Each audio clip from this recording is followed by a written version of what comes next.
je sais que tu vas au-devant des politiques, donc tu vas au-devant des collectivités quand tu fais tes conférences. Comment ça réagit potentiellement et au niveau politique et au niveau collectivité, et surtout au niveau des collectivités, tu parles beaucoup de territoire. Est-ce qu'il y a des projets où il y a des choses déjà qui ont débuté à une échelle territoriale, suivant un peu ton nouveau modèle? Est-ce que la mayonnaise commence à prendre? Voilà, ça pourrait presque être en partie en conclusion. Voilà, espérer pour l'avenir de la planète avec le modèle de résilience. J'avais envie de l'appeler le modèle Arthur Keller, mais ça te plairait pas. Est-ce que tu sens quand même, sûrement de la résistance, mais est-ce que tu sens des collectivités ou des politiques qui pourraient te suivre, qui pourraient te comprendre, qui pourraient t'écouter? Alors, Il y a voilà. beaucoup de questions, mais bon, Ouais, non, mais bon, faut pas alors moi, continuer moi, sans me poser cette question, au moins, s'il te je plaît. travaille avec des décideurs locaux, moi, hein, Oui, territoriaux. Donc oui, voilà, au mieux, on va dire, ça va être la région. Au mieux, enfin, c'est pas mieux, mais c'est au plus gros, au plus vaste. C'est la région. Des fois, c'est le département, et c'est souvent commune, intercommunalité. Au niveau local, il y a des choses intéressantes qui se passent. mm, Maintenant, moi, si on me donne l'occasion, ce qui arrive de temps en temps, mais c'est très rare, de parler avec des gens du gouvernement, ou des gens de cette nature-là, ou même des parlementaires, je le fais. mm, Je le fais bien mm. volontiers. Si on peut faire passer des messages forts et déclencher des sursauts, ne nous en privons pas. Et pour autant, pour moi, le levier majeur est pas là. Parce que, d'une manière générale, si on regarde l'histoire, les changements profonds sont quasiment jamais arrivés de la part des dirigeants. Alors, il y en a eu, hein, mais ça a commencé souvent par une poussée du bas.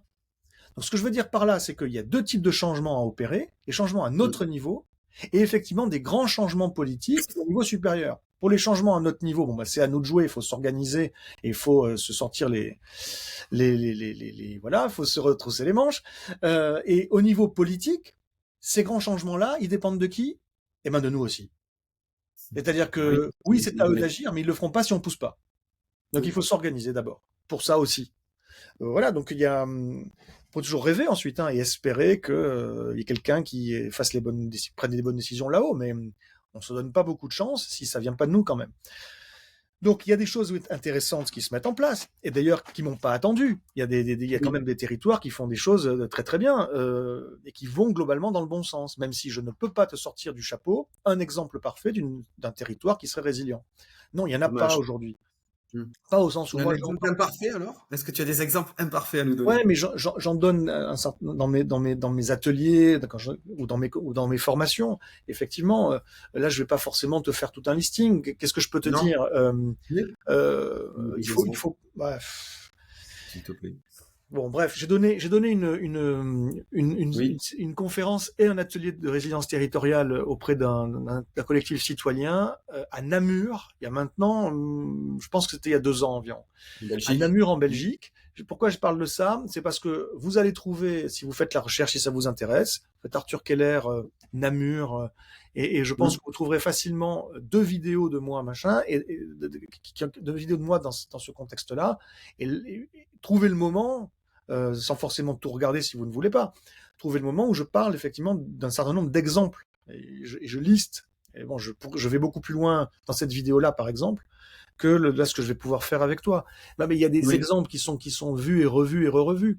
Tu as l'exemple notamment de Ungersheim en Alsace, qui est un village. Donc, évidemment, on peut pas nécessairement faire à l'échelle d'une métropole ce qu'on fait dans un Mm. village de 2000 et quelques habitants. Mais ils sont Mm. allés assez loin, à la fois sur l'autonomie alimentaire, sur l'autonomie énergétique, sur l'organisation d'une sorte de démocratie où les gens sont très impliqués, actifs dans la vie de leur territoire.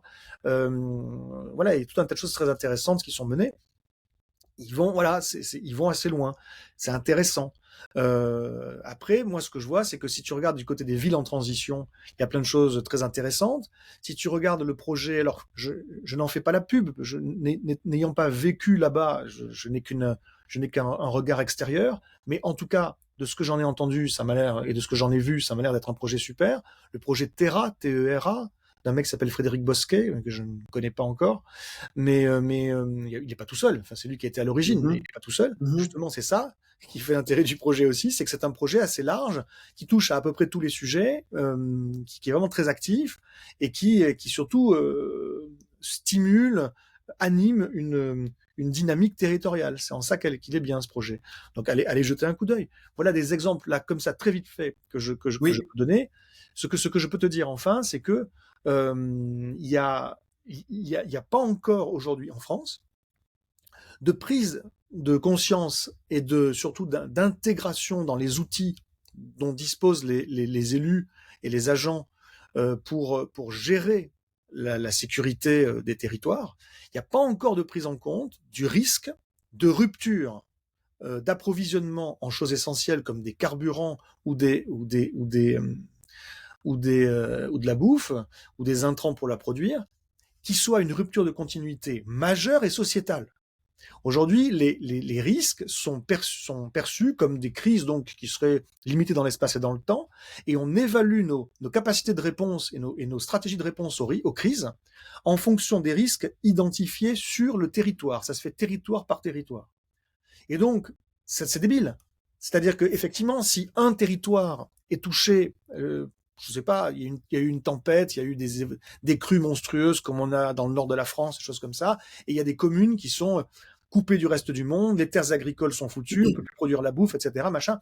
Bon, ben, dans ce cas-là, j'ai envie de dire, c'est grave, certes, mais on sait gérer. On déclenche, si nécessaire, le plan Orsec, organisation des secours, et puis on va faire venir des autres territoires ce qui manque. La nourriture va venir artificiellement, on va assurer la fourniture en eau, et puis on va rétablir les réseaux, etc. Tant que ce ne sont que des crises locales, mais elles seront toujours gérées, plus ou moins bien, mais elles seront gérées. Et on reviendra à une forme de normale. Voilà. Et moi, il ne s'agit pas de ça. Il s'agit de la fin d'un système et d'un modèle qui va toucher l'intégralité de la France et même au-delà, et oui, durablement. Et donc, il ne faut pas oui. compter que l'aide pourra venir d'à côté ou même de plus loin. Ce sera de plus en plus compliqué. Et donc, c'est face à ça, ces risques de rupture prolongée, voire définitive, des approvisionnements, le risque de fin d'un système et d'un modèle économique qui s'effondrerait, ça arrivera tôt ou tard. Bon, mais voilà, ça, ce n'est pas encore pris en compte dans notamment les plans communaux de sauvegarde et les plans intercommunaux de sauvegarde. Là où je me réjouis pour finir ma réponse, c'est que ça commence un peu à poindre, grâce à certaines personnes dont je fais partie, dont Stéphane Linou fait partie également, si vous le connaissez pas. Et puis il y a des gens comme les greniers d'abondance également qui sont mobilisés sur ces enjeux-là, voilà, qui commencent à faire bouger les choses. Là notamment, pour finir, donc, je travaille en ce moment, ça fait maintenant 1 an et demi à peu près, que j'accompagne ponctuellement, hein, mais depuis 1 an et demi, un territoire qui est une communauté d'agglomération qui s'appelle le Pays de l'Or et qui touche Montpellier, qui est juste au-dessus de Montpellier.